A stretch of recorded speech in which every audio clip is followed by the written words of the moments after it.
Welcome back to the podcast. This week's guest is Matt Abbott. Matt Abbott is a poet and activist and frontman of a band as well. You may know Matt Abbott for the nationwide Building Society adverts on the TV, but there's a lot more to him than that, and we spoke about it all, from fronting a band, Skint Demoralised, to starting his own spoken word record label, Nymphs Thugs. We spoke about this, plus we spoke about his poetry collection, Two Little Ducks. We spoke a bit about politics and what's coming up for him next. Also, as usual, we spoke about his 4 heroes to come for dinner. I hope you enjoy this episode. Matt was a fantastic guest, and I'll be back soon with another one. Thanks. Right, thank you very much for coming on the podcast. I got Matt Abbott, who is a poet. I'll get Matt Abbott, who is a poet who came to light advertising the nationwide adverts, but he's also done a lot of other stuff. You get your own spoken word label. You've got 4 albums with Skint Demoralised, and you get your own poetry album as well.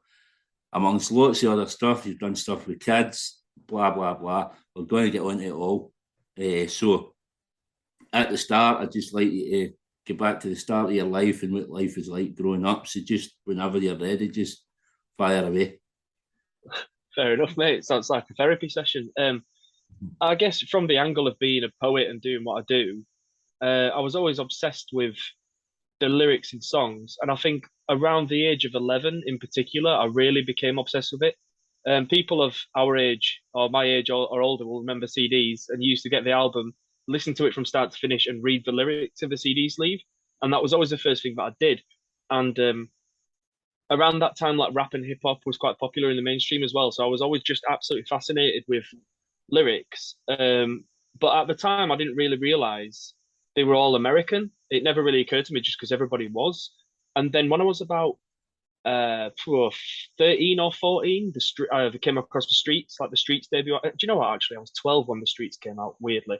The Streets came out, and then suddenly it was like, oh, this geezer's British. And even though he's talking about drinking brandy and whatever, which obviously I couldn't relate to, I felt this immense connection. And then from The Streets, then as I got older, I got into, The Jam, Billy Bragg, The Cure. And then when I was 16, Arctic Monkeys came out, right? So it felt like it was getting closer and closer to me. And I'd always fantasized about being a singer in a band and writing my own lyrics and telling my own story. But I never really felt like a young working class lad from Wakey would do that. And I think when Arctic Monkeys came out, that was like, hold on, not like I can do what Alex Turner does, but it felt much less of a leap in terms of the kind of person that could feasibly do that. So I guess that was sort of what led me to pursue it, I guess. But the real turning point actually was, I don't know if you know a band called Reverend and the Makers. Yeah. Heavyweight champion of the world and all that, of course. Mm-hmm. So I was a Reverend and the Makers fanboy, absolutely obsessed. Like followed him around on tour everywhere. And he used to do these short bursts of poetry between songs. Like really 20, 30 second fast-paced, rhymey, punk poetry type thing. And so I started doing it, copying him, basically, because I was such a fanboy. And through him, I got into John Cooper Clarke, which is where a lot of people start, I guess. Then I found out that Alex Turner has got a John Cooper Clarke tattoo, and all the stars just aligned. And so I sort of styled myself as a musical compere. So I would go around the indie scene, because the indie scene was massive at the time. It's nothing like what it is now. Wakefield in particular had a really good venue called Escobar, which I guess is like a small version of what King Tut's used to be. Right. And so I'd get on stage and introduce the bands, but I'd do a poem before each band. Mm-hmm. And nobody expected to hear poetry, and nobody, I think, particularly would want to. But everybody sort of enjoyed it. And I started off as just poem guy. And then I adopted the name Skint Demoralised. And it just sort of picked up loads of pace really quickly. So, and I think the thing that I got a buzz out of was that nobody expected to hear poetry at music festivals and at music gigs and at indie venues. And so I really liked subverting that expectation. And I really loved the fact that it was such an instant art form. I'm not advocating that you should do this now, but in theory, I could write a poem in the afternoon and perform it on stage that night, and that's what really thrilled me. And it felt like something that I was able to do. Not that I, believed I was a genius or anything, but like I was obviously fairly good at performing it, and I've always loved playing with words and been obsessed with lyrics. So it felt like something that was immediately sort of within my skill set, rather than having to buy an instrument, learn how to play each note, learn how to play chords, learn how to read music. It's a long road, and I'm quite an impatient person. So it instantly felt like I had something that I was quite good at, and it meant that I could exist in this world of drain pipe jeans and leather jackets and whatever, in my own kind of weird way. Now, obviously, I look back and I was probably shamelessly derivative of John McClure and John Cooper Clarke, but it was just the most exciting thing in the world because this was sort of the thing that I'd always fantasized about. And even though I wasn't in a band, I was on a stage with these bands and I was doing something that I felt at the time was unique and was mine. Now, obviously, I realised that there's loads of performance poets out there, and this was not anything new. But in Wakefield in 2006 and 2007, it was. So I got a right buzz out of it, and that's sort of how it all started, really. I was never particularly good at English at school, although I would watch football matches and take notes and write match reports. So I guess I always liked writing. But if you'd have said to me at the age of 15, you're going to be a poet, I'd have laughed in your face. But by the age of 17, I was doing it on stage, which is weird. Very weird. So, thinking about like Arctic Monkeys and stuff like that, do you think it was kind of like a Yorkshire or a northern thing? Because social commentary seemed to be there's like a lineage, Jarvis Cocker and yeah, all these sort of people, Morrissey, all kind of northern people. Really, if you Jarvis, Morrissey, I guess it. Sorry, it's I suppose like storytelling in that sense is at the heart of like a lot of working class culture. Like people telling stories at parties or whatever. Like storytelling is a big thing, and I suppose there's a certain way that Northerners do it. There's the whole like grim up north stereotype, but you can trace it back to the late 50s, early 60s, like the British New Wave of literature and like Sheila Delaney and all that. There's always been this like Northern kitchen sink realism lineage, as you say, and I think a lot of those writers. I know for a fact that those writers heavily influenced Morrissey and then in turn influenced Alex Turner, for example. So I guess being a Yorkshire lad, there was a wealth of material to inspire me straight away. And I suppose it does naturally play into our sensibilities, I guess. But at the time, like the NME called it New Yorkshire. So as well as Arctic Monkeys, you had like Reverend the Makers, Pigeon Detectives, Kaiser Chiefs, Sunshine Underground, like loads of bands, all based in West or South Yorkshire. So I didn't realise how lucky I was.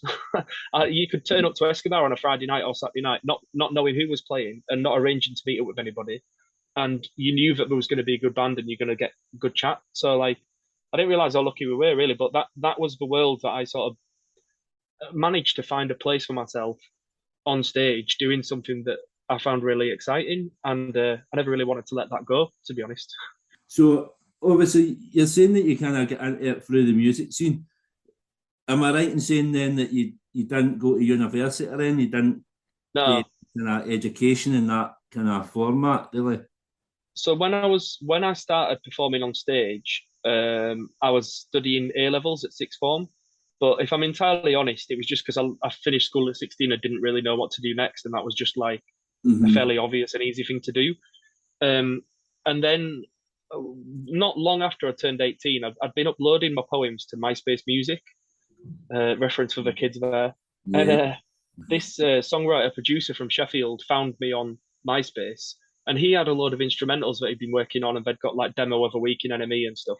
And he'd been looking for vocalists to work with because he'd fronted his own bands for a few years and sort of become frustrated by it.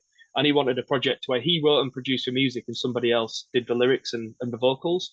And, he'd approached like Paloma Faith and Kate Nash and Adele, way before they were who they are. And unfortunately for him, it was me that bit. So this was just as I was leaving sixth form. We started writing songs together, and that's what became Skint Demoralised. So I'd sort of agreed with my mum that I was going to do a gap year, and I got a job working at First Direct in the call centre, which is where she worked.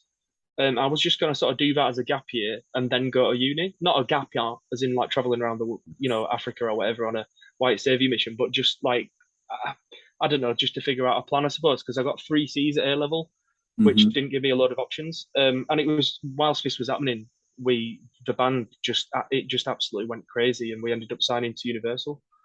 So that sort of negated the need to go to uni, basically.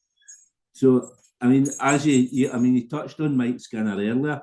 I was listening to the first album just before I came on, and obviously I've not listened to it in a good couple of months, and that's about it. It reminded me of the Streets.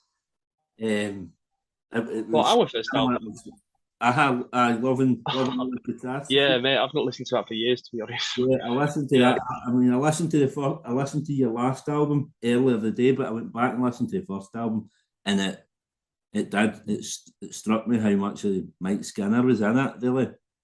Yeah, totally. And this is a thing. Like I was so early in my career as a writer. Like you do, I think, wear your influences on your sleeve a lot more, obviously, before you sort of find your own voice. And I think it's a double-edged sword, really, because in a way, I think there's that you're not writing with any preconception. You're writing with complete freedom, and I think there's a certain magic that you can never recapture. And the more you write, and the longer you're writing, the further you are from being able to get that back, which is a great. But then at the same time, you maybe more obviously derivative, if you know what I mean. So it's maybe a catch-22. But yeah, no, I was always obsessed with the Streets. I never thought that music could sound like that. And now, after the Streets, you discover people like Squeeze or Orange Juice, for example. Not Orange Juice. Arab Strap. Stuff like that. But like for me at the time, like the Streets was the first of its kind. So yeah, no, of course, I always loved the Streets.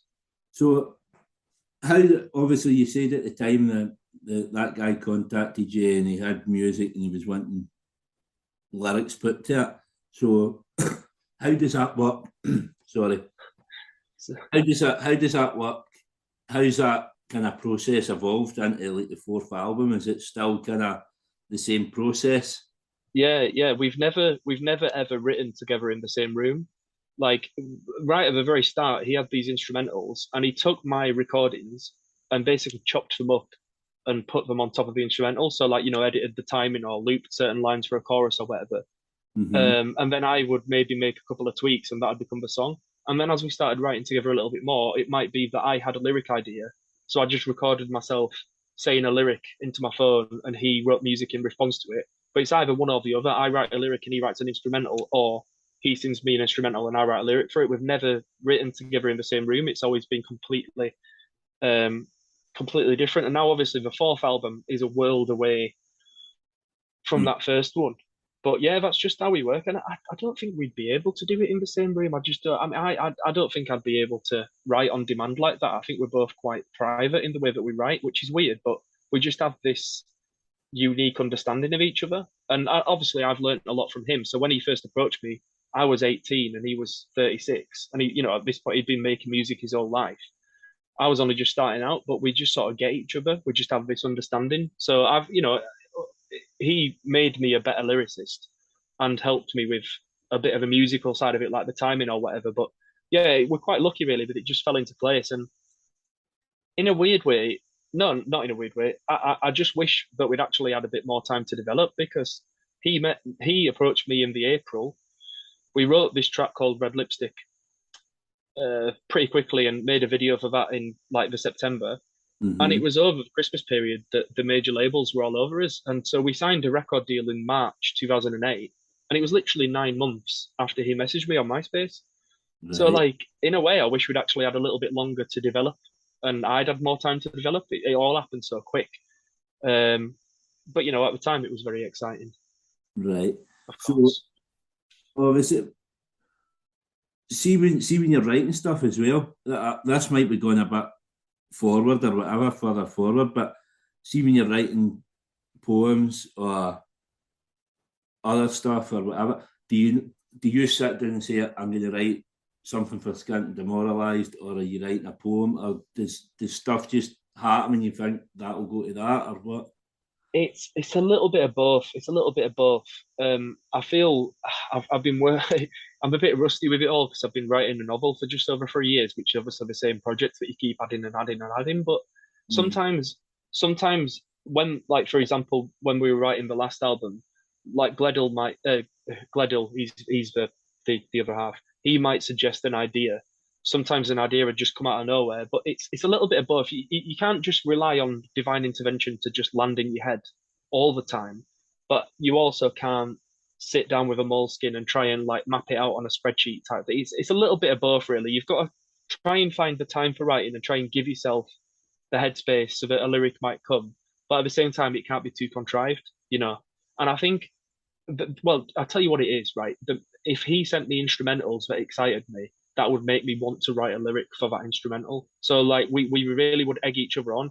And like if I'm sending him lyric ideas, he sends me more instrumentals. And the more instrumentals he sends me, the more lyric ideas I send him. So we sort of really egg each other on remotely. But it's that excitement. And I think if I'm excited about, because all four of the albums musically sound quite different, right? Which means that each time it really excited me. And I think that just means that, you know, when you stood at the bus stop or washing up or whatever, the thing in the back of your mind is lyric ideas. And I suppose it's the same with writing poems or whatever. But I sort of I'm only able to write within the confines of a project. So, for example, my collection, Two Little Ducks, like it's a specific set. The show was a sequence of 22 poems with three strands in, and I can only sort of write within that. And like I can write within an album or write within a novel. I can't just spontaneously write something for no. Well, every now and again I do. So I think having him there egged me on. And maybe my poetry is a little bit more methodical, but that's perhaps out of necessity. But with a Skint album, it was always just excitement because every time we decided we're going to call it a day, like we split up after the first album and then started writing the second album straight away. Split up after the second album, you know what I mean? Like every time we were going to call it a day, and so that excitement of getting it back was what drove us on, really. But, so, what was the reason why you kept splitting up? Did you just did you not think there was legs?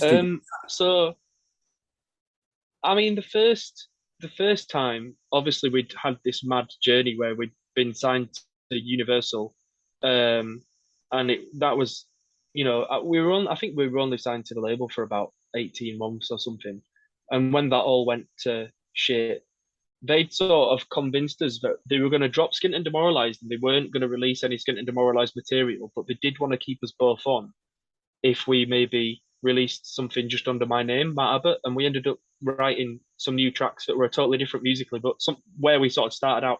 And so it felt like Skint was dead. And then as soon as we washed our hands of the label, we realised that Skint wasn't dead. So we did the second album and then became a bit disenfranchised by it. And I don't know, like my life was changing a lot. His life was changing a lot. It just always felt like it was time to walk away. But obviously that itch never quite went. And particularly the last time, I mean, Christ, it came out of nowhere. It was 6 years between the third and fourth album. But I like that. It's good. It's good. If I'm excited by it and he's excited by it, it'll happen. Yeah, that sounds brilliant. So we'll expect another album in the next 5 years.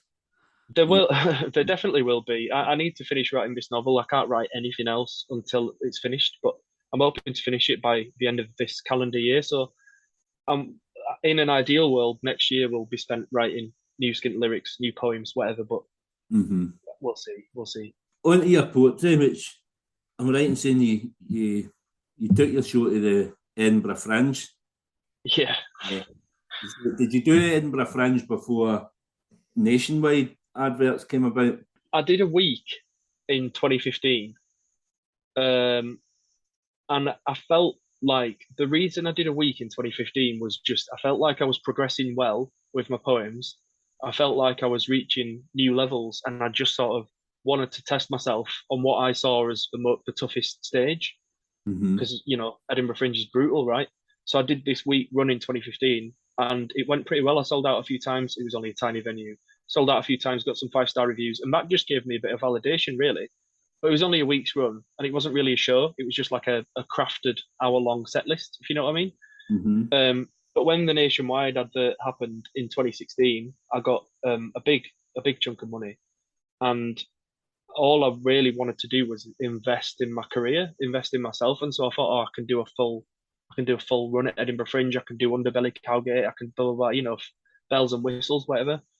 Um, in hindsight, I wasted a lot of the money, and I wish I'd not done X, Y, and Z. But I did learn a lot from it, and ultimately creating Two Little Ducks and touring it in 2018 and publishing the collection or whatever. I know it made me a lot better as a writer and as an artist and as a person. So like, I'm glad that I did it. I'm just frustrated at the way that I did it. But you can only learn by making mistakes, can't you? But that's what I wanted to do Edinburgh Fringe, because the thing is, as I've said to you earlier, I started off performing in music venues and at music festivals or whatever. That's where my poetry existed. And I sort of kept that going for quite a long time, like performing in this musical world or at festivals or a lot of political rallies.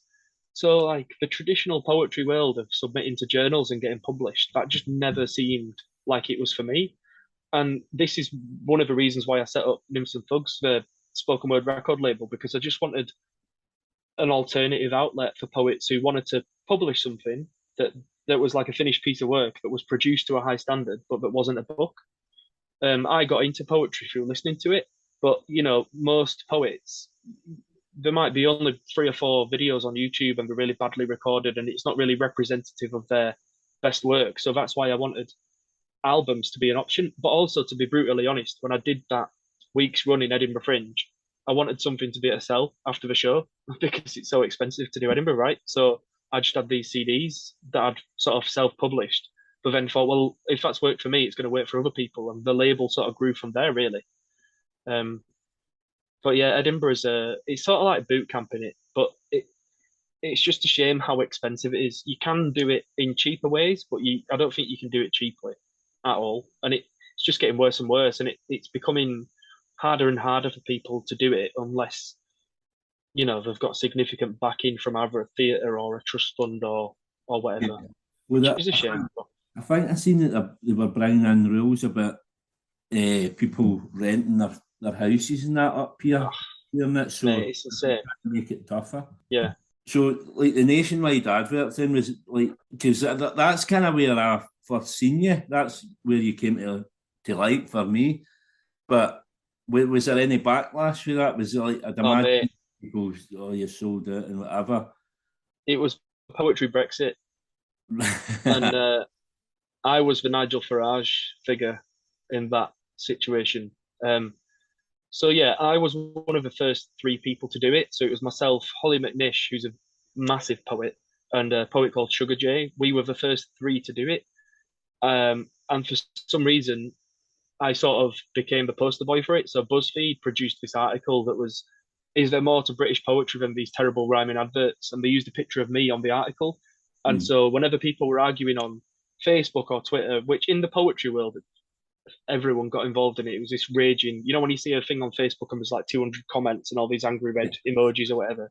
Yeah. It just, at the time, I seemed to be the poster boy for it, but I didn't get involved at all. I understand why people would say that it's selling out, and I understand why people would take issue with it, but I think the vast majority of it was jealousy.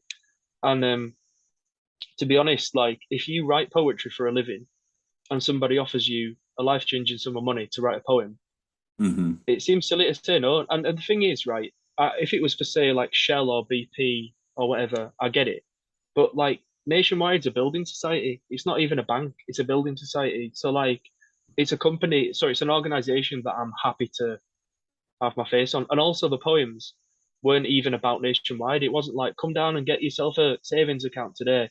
They were just like normal poems. So I was happy to be a part of it, and it changed my life. It changed my career, and it changed my life. So I've got no regrets. But yeah, it was, still get stick for it now sometimes. I don't really care, to be honest. But no, it was a bit crazy.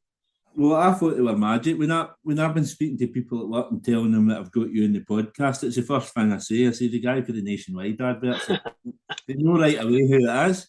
So what happened then? You made the album Two Little Ducks. Is that right? Obviously, that's what you were doing.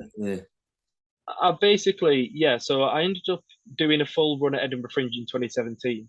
And the version of Two Little Ducks that I did at Edinburgh Fringe wasn't actually the finished version, but I don't think I'd have been able to create the finished version without doing Edinburgh, if you know what I mean. So I sort of rewrote it, and then this is utterly ridiculous. I did a 22-day UK theatre tour in October, November 2018, because obviously Two Little Ducks is bingo slang for 22. So I was like, it's got to have 22 dates on it.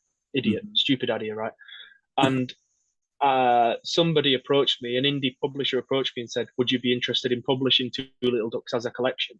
And at this point, I'd been writing for 12 years and I didn't have a collection. So I was over the moon. So we published it just as the tour was starting. So obviously I was selling books on the tour. So I'm really glad that, and then, you know, as you mentioned, I did release it as an album as well, because I like people having the opportunity to listen to it. But the finished product that's in the book and that was on that tour, I'm really proud of, and I'm really pleased it happened. And I'm not convinced that would have happened without the nationwide advert. And even though, like I say, I made a lot of mistakes on the way and I didn't spend the money as wisely as I could have done in hindsight, it came to me at a crucial moment in my career. So I'm very grateful for it. And they gave us a mortgage, so I can't argue. Not because of the advert, they just did. And so you'll be protected with all these mortgage rises, and they'll look after you, I'd imagine. I don't think I get any special treatment, to be honest. I don't. It's not quite that much of an arrangement, but. So obviously, was this a tour then? I heard you on another podcast. You were talking about you took this on tour, and obviously your poem "Red, White, and Blue." Yeah. With the Union Jack, you did it in Glasgow, and it didn't get done. I did. It in. Was it Stereo? I think it was Stereo. Yeah, it was a Friday night in Glasgow, and Friday night is really the nights. It was a Friday night, and you know we were headlining, so people had a couple of bevies, and you know I got the flag out and held it up and did this poem. And the thing is, right, I'm aware of sectarianism and the tensions and I didn't want it to come across as insensitive and like me. Oh, I'm an English man. I'm just going to get this flag out. Like, I was aware that it was provocative, but I'm hoping that the content of the poem, like, made that quite obvious. And I'm not a British nationalist by any stretch of any imagination. I'm just talking about what the flag represents. And if anywhere in the UK is aware of the potency of a flag, it's Glasgow, right? So, well, that's thought I'd do it. And it. I mean, the poem. That's the exact point of the poem, though, isn't it? It tells you what it represents. Yeah. It represents different things to different people, and that's. I mean, I would be on the. I don't like the flag. I'm on that side of the camp, so I cannot. You can understand why people would boo it, but they need to understand why it's there. It's no you throwing it in their face and trying to be provocative. It's about you making a point and reading your poem and trying to get people to understand that. So, I mean, because it's up here, obviously we've had Brexit, but we've had Brexit and we've had a referendum. So the country's kind of fractured anyway. Yeah. So things like that flag means so much to so many people, and I find it horrible, and it's everywhere now. It seems it's bizarre, really. No, I get that. Yeah, I mean, it seems to be like obviously the Queen died there, and that's all you got in the telly is this flag everywhere, and everybody's meant to. It's odd. Yeah. So obviously, Two Little Ducks. If people weren't aware of the poems. Obviously, they follow a structure of kind of three narratives, don't they? Could you explain that? It's probably the least commercially viable three strands anyone's ever put together. Basically, the first strand is me trying to understand why a lot of working class communities voted Leave, because I'm from Wakefield, and Wakefield voted 66% Leave, and I'm also got a coal mining heritage, and a lot of people in the coal mining community voted Leave. And I was at a festival, and somebody was like, "Oh, anyone who voted Leave is just a thick racist northerner."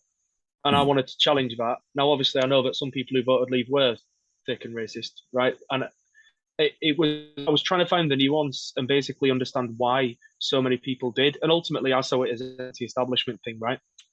But at the same time as the EU referendum, a couple of times I went over to Calais to volunteer at the Jungle. The first time I was just invited over by the National Union of Teachers. They wanted somebody to lead poetry workshops in the Jungle because nobody there spoke English as a first language, but pretty much everyone did as a second language. Like loads and loads and loads of different languages, but everyone had English as a second one. But once I'd been there once, I kept going back a few times just like on my own. And so whilst the Brexit was, raging in the UK at the same time, 22 miles from Dover, there was this Calais jungle camp, which at the time there were like 12,000 people in there. And it was just, I couldn't get my head around the fact that that was happening now. It wasn't some like grainy World War II documentary. It was happening now. So I was talking about that. And then the third strand is kitchen sink realism that sort of like writes about the issues, but metaphorically, if you know what I mean. And it's a bit of a stick or twist scenario. Like if you're presented with this like an ultimatum, you've got a stick or twist. What would you do? And so I suppose with Brexit, we voted to twist.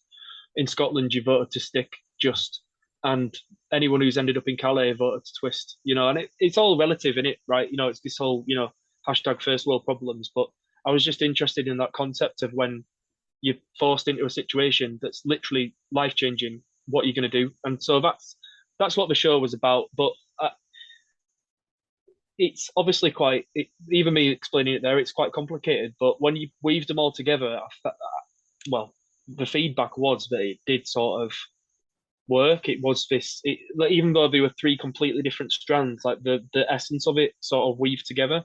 Mm-hmm. And yeah, I mean, I really loved that process, and I never would have been able to do that without Edinburgh, because whenever I did a gig, right, if I did a 20-minute set list, I'd always do poems that were funny, and then a sad poem, then a funny poem, then a sad poem, then a funny poem, and I'd always rely on humour to ease my nerves. So I'm like, I can quite naturally quite funny on stage, and I'd rely on that laughter as like guaranteed approval. When you do a serious poem, everyone sits there scowling at you, right?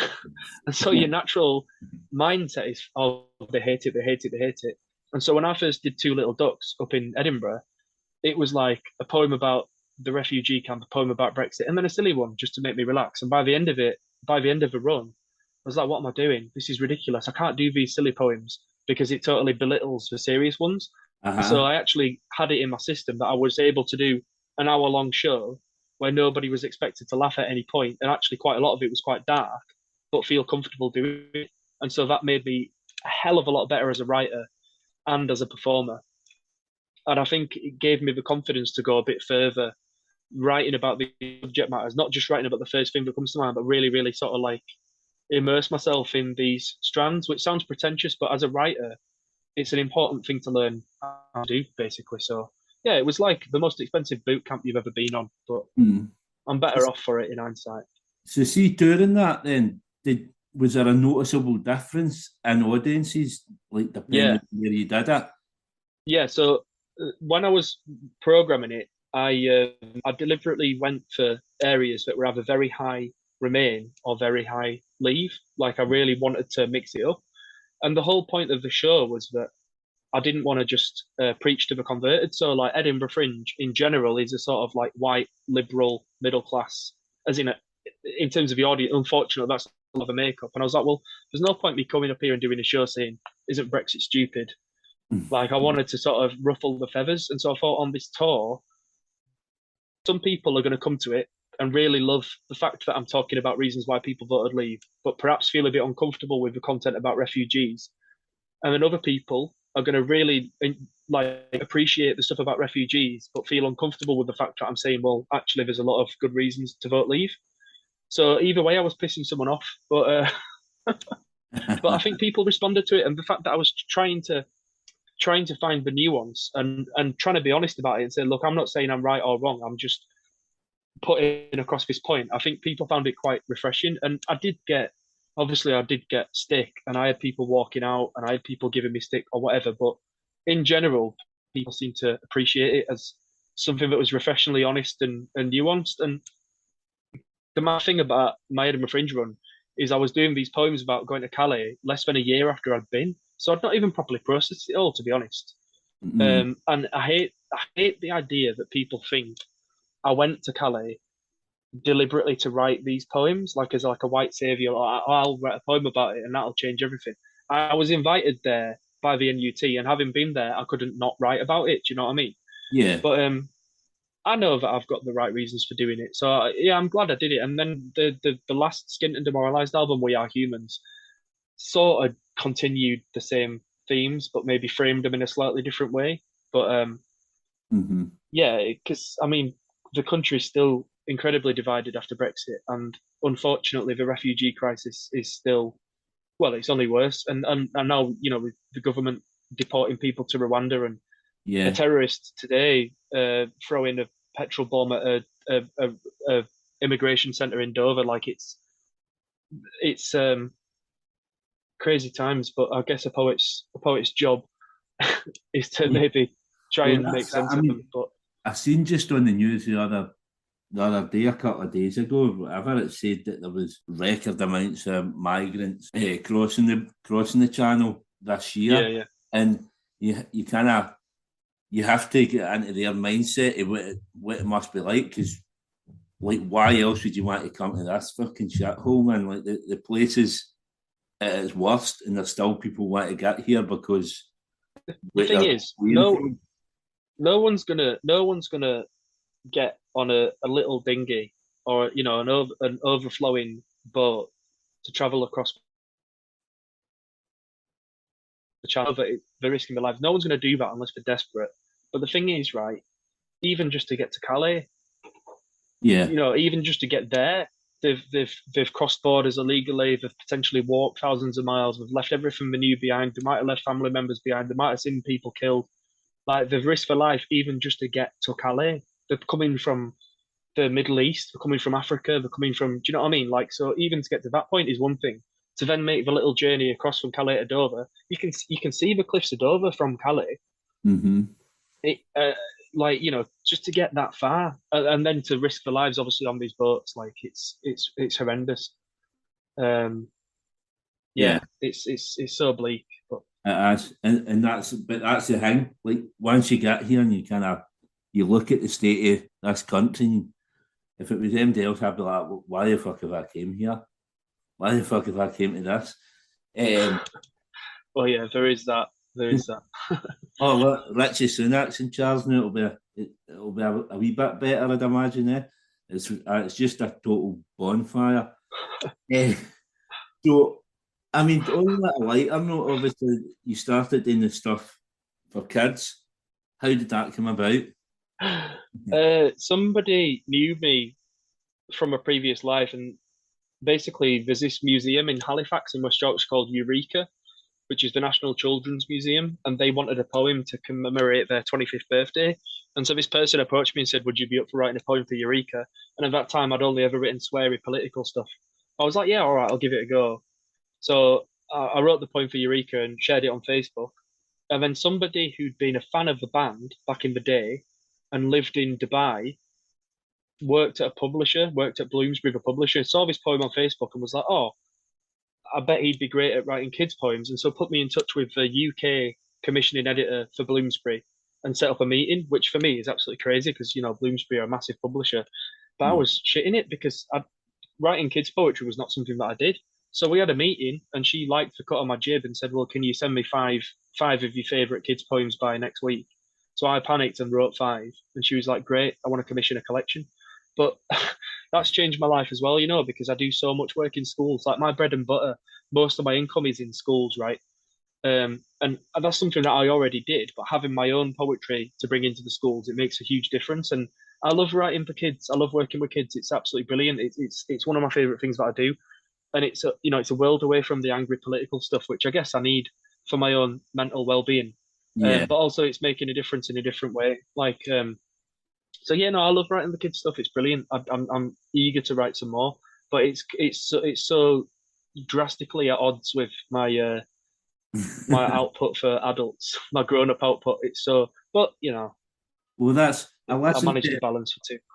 I found one online on YouTube, from the kids stuff, which I listened Yeah, to today. But obviously, like, the title of Hurricane in my head, I was thinking about that because obviously my oldest boy's autistic. I didn't know if that kind of came into it, that sort of thinking, because that's what I think is autism, like the way they feel there's a hurricane Yeah. in the head sort of thing. Was that any thoughts to that when you were? Yeah, I mean, it's because a lot of it is about the transition from primary school to secondary school and Mhm. just dealing with prepubescent thoughts and social media and gender stereotypes and whatever. Um, the book is, I'm hoping, like a friend and an antidote for people who expect. I mean, that age from 11 to 13, which is the target age group, is such a mad age, and Yeah, I wouldn't want to say this. I wouldn't be uh ignorant enough to say, oh, this is perfect for people with autism, because that's not something that I'm a specialist in. But uh, it's definitely sort of leaning towards um, the minds. I mean, like I say, I don't think yeah, anybody has a smooth transition at that age, do they? yeah. So Oh, I mean yeah, that's the thing. I mean, we struggle with our boy as a teenager and like the autism as well. So like yeah, yeah, yeah. sometimes you can't tell what bits are what.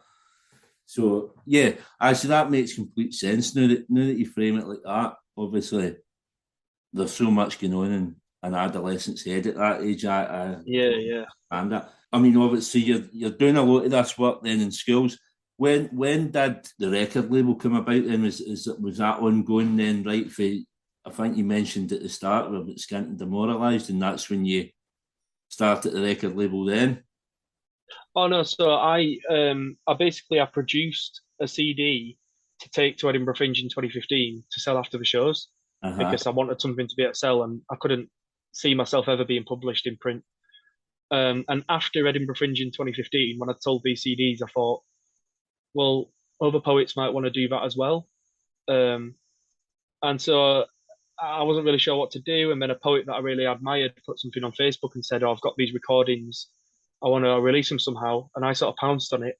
So I just took it from there, really. Approached poets that I liked or admired and said, "Look, I can't promise you any riches or anything, but if you've got material that you'd like to record, I can release it on CD. I mean, we Mm-hmm. don't do CDs anymore, but Spotify, Apple Music, whatever." And like Tori Agarbot, for example, one of the poets on the label, she tours with John Cooper Clarke, and she now has two poetry collections. But for a while before she was published, she made loads of money selling the CDs, and it makes a big difference. And also, a lot of people would get into poetry by listening to it rather than reading it to begin with. And particularly the poets that I work with, they're so good at delivering their work. I just wanted that to be an option, really. And I've got to be honest, it's sort of on the back burner a little bit at the moment, the label, because I'm a new dad and I'm finding it hard to write as it is. But I just always loved. I never thought it would make a load of money or anything. I just saw it as a gap in the market, basically. And it's not the first spoken word record label in the world. Motown actually had a spoken word imprint back in the 70s. And like Def Jam Poetry obviously put a lot of performance out there. But in the UK on the sort of alternative spoken word scene, there was nothing like it, so I thought I'd give it a go. Yeah, I mean that's admirable that to go and do something like that yourself, to go and kind of set that up to help yourself and other people. I think that's amazing. I think like for a poet, for a creative type, I'm quite good at like projects and managing and accounting and doing a website and doing social media and doing that side of things, whereas a lot of creatives are just not good at it. And so I feel like I've got so much out of poetry. Um, I feel like it's only right for me to use those skills that I have to put back in, which I know sounds a bit cheesy and people might think I'm talking shit, but like I recognize that's a skill that I've got, and poetry in general is so important to me. But I wouldn't feel right investing 100% of my time and energy in myself, if you know what I mean. Like Mm. I want to contribute to the bigger picture. Um, so yeah, it's a labour of love, and sometimes it's been really hard work, but also some things that I'm really proud of. We did this project called Disarm Hate, which it was released on the 5-year anniversary of the Orlando nightclub massacre. in which a gunman opened fire and killed a lot of LGBTQ people in Florida. And I basically commissioned 16 leading LGBTQ poets from around the world to respond to it. But we also had audio clips from the Disarm Hate documentary, which went out in LA. And so I interspersed the documentary clips with the poems, and we put that out on double vinyl. And the proceeds went to LGBTQ charities. But even just that as like a time capsule political response, like I'm not a member of the LGBTQ community myself, but I'm an ally, and I wanted to just create a space for that to exist, if you know what I mean. Yeah, I mean anything that shows that there's people there that will get a bit of empathy for them. I mean that must help, just knowing that. Yeah. So I mean, there's so much other stuff that you've done. Just I'd like to kind of touch on, like you've done some stuff for Leeds United, I'm led to believe, and as well as that, your dream come true. Yeah, up some rugby league stuff as well. Is that right? Yeah, I'm currently organising and delivering some workshops as part of the Rugby League World Cup sculptural program. Yeah, they wanted their libraries and cultural team just wanted creative writing workshops in response to the tournament. So that's something I'm doing at the moment. I do like rugby league, and I'm from Wakefield, so I'm aware of how powerful rugby league is. But I'm absolutely die-hard, hardcore football obsessive, and always have been. Yeah. So being asked to write the poem for Leeds United's centenary kit launch was mind-blowing, to be honest. Something I'm immensely proud of. Yeah, I've written a few things for Leeds United, but I think that's the main one. The centenary kit launch poem, yeah. Mm-hmm. As well as that, I wanted to touch on like current affairs, like the stuff that's going on just now in the world, like well, in Britain and then the world, I suppose after that. I mean, like as I mentioned earlier, the country's a total bonfire at the moment. Does that does that give you material for poems? Like obviously, like with Two Little Ducks being so political, or do you kind of feel like you want to take a break for that stuff? I think the kids stuff is really useful in terms of wanting to take a break and find some escapism. Two Little Ducks was very present. It was very, as in, like it came out in 2018 and it's about Brexit and the refugee crisis. So it was very current. And I think at the moment it's so overwhelming. We're all addicted to social media, right? And I spend far too much time on Twitter, and the news cycle is so fast.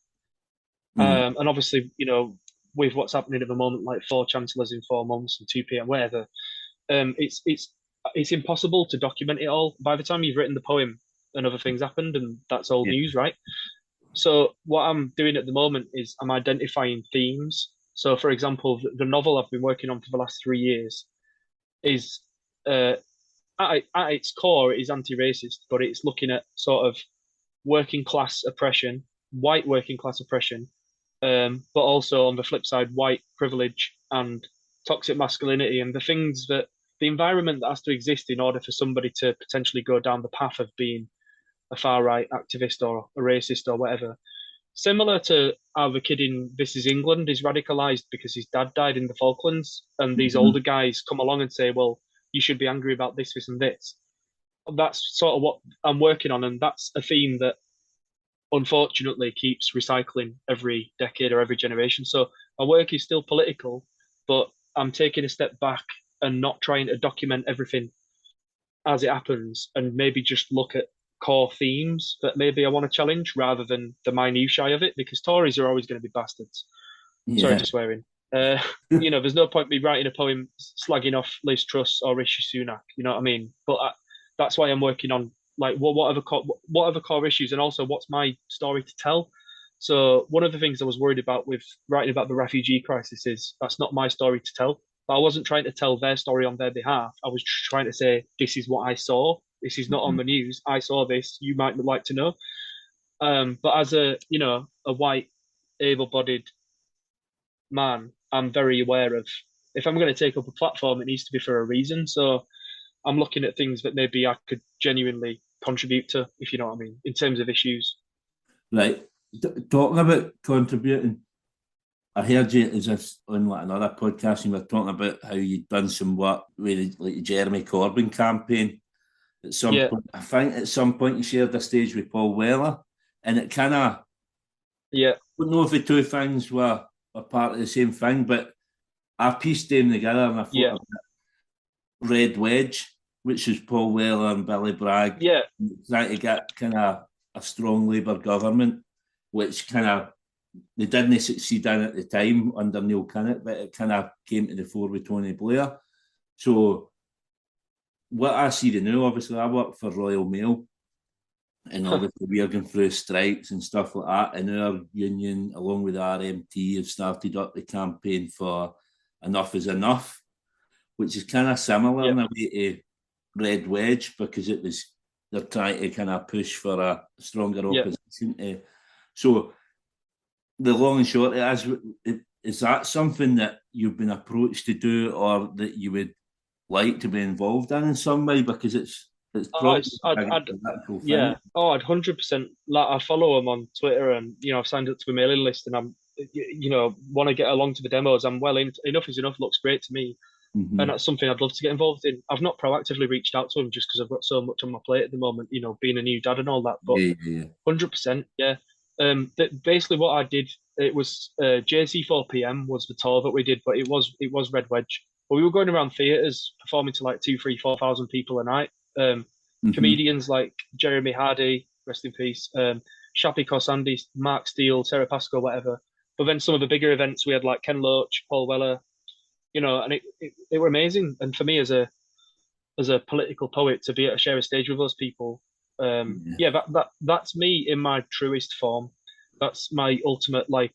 If of all the weird and wacky things that we've spoken about in my career, if I could pick the one place where I feel most at home, it's on one of those stages, a Red Wedge stage, and or at a rally. Like, and my dad's a postman. My dad's been a postman since I were a baby, so I'm very in tune with what's happening with Royal Mail. And I know it's not just Royal Mail, but yeah, I would love to get back involved with that. I'd love to roll my sleeves up and get more involved on the activist side of things. I, Definitely. I mean, it just I've noticed it the last couple of weeks, and obviously I've been speaking to you about getting you on the podcast, and I thought it's the sort of thing that would be ideal for Crying this. out for it, yeah. Yeah.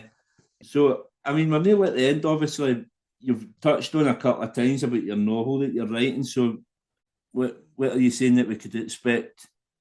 Like that'll be finished for you're saying that'll be finished for the end of the calendar Well, year. I'm hoping I'm Um, hoping that the fifth draft will be finished by the end of this year. Something I've mhm. been working on since August 2019. But if I do finish it by the end of the year, then I'll send it to an agent in January.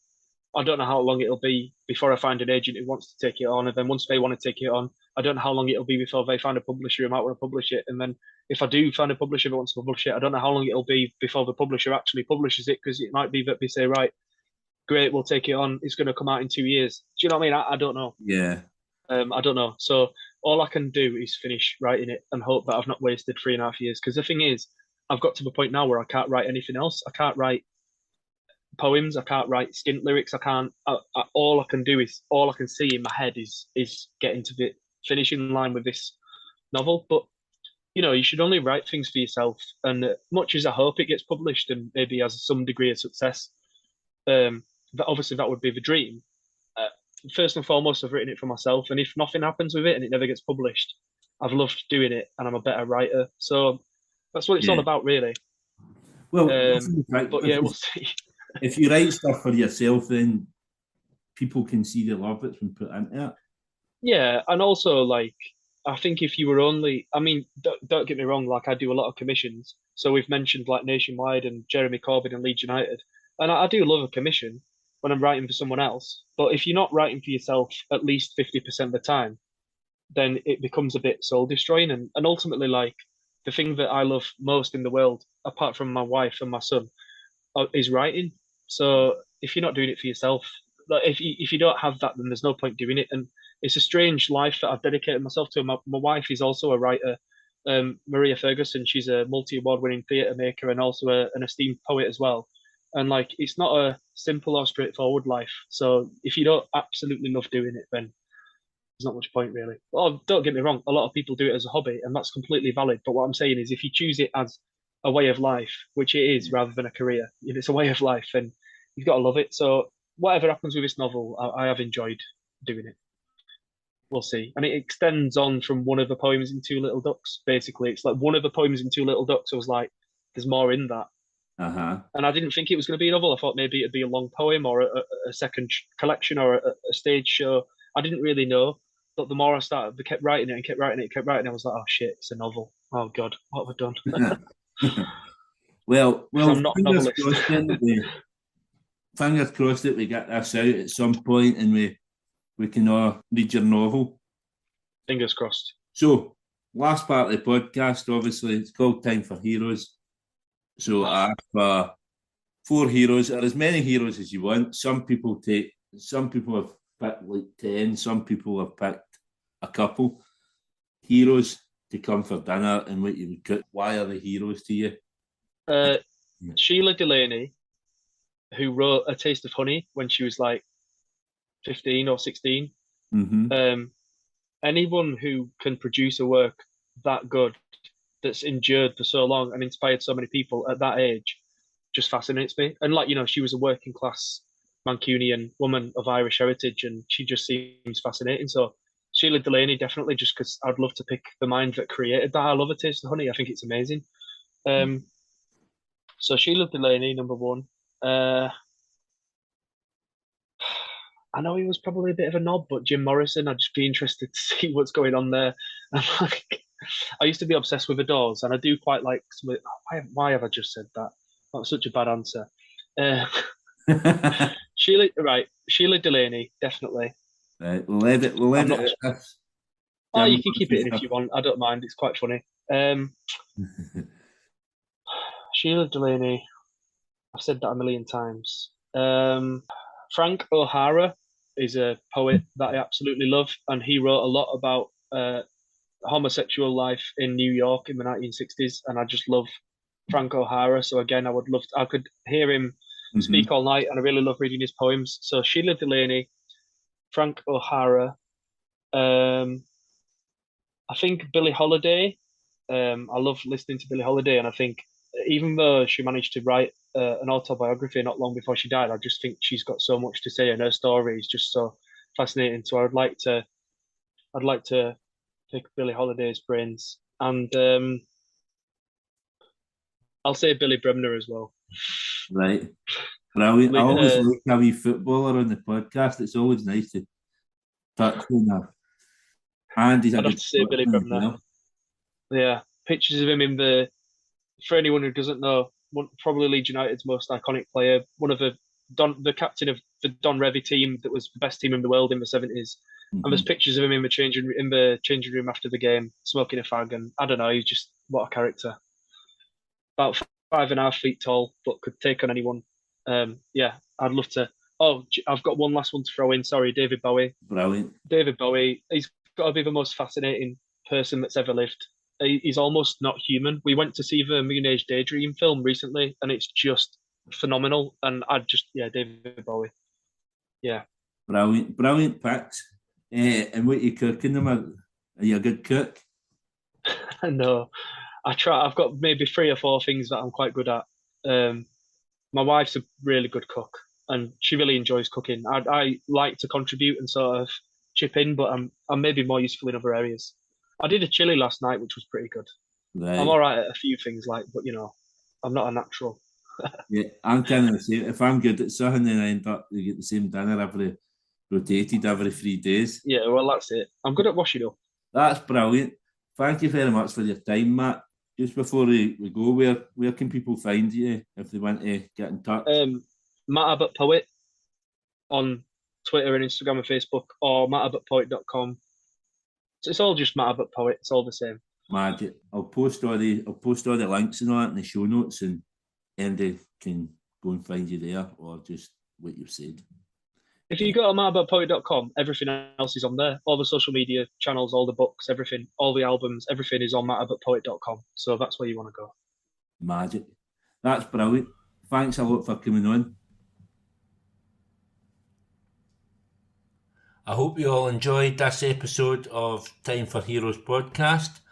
If you would like to get in touch, the best way is on the Facebook page, Time for Heroes podcast, or on Instagram at Time for Heroes podcast, or Twitter at Time for Heroes P1, or drop me an email at timeforheroespod@gmail.com.